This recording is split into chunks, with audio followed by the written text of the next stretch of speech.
Welcome to Luca and Miguel. Enjoy the video. You start by checking prerequisites, your My Career Progress, badges, and OVR baseline.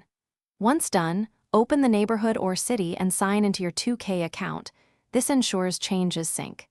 Next, gather VC and any required tokens. Aim for 50,000 VC so you can buy attribute upgrades and refresh boosts.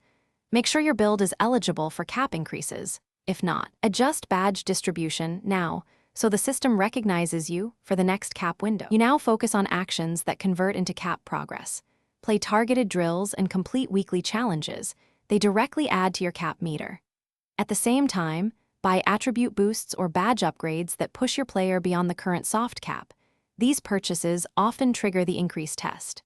Participate in My Player Network events and team practice reps so the server records sustained performance. Once the server sees repeated high-level metrics, the cap unlock routine runs automatically. You finish by verifying the cap in the My Player attribute screen and applying the new raises immediately. Don't delay because progress stacks matter. If the cap didn't change, clear your console or PC cache, sign out, then sign back in and run a short game or drill to force a server sync.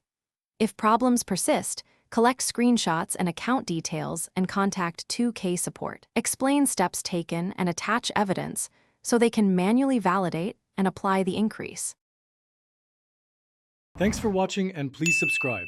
It's the best investment you'll ever make.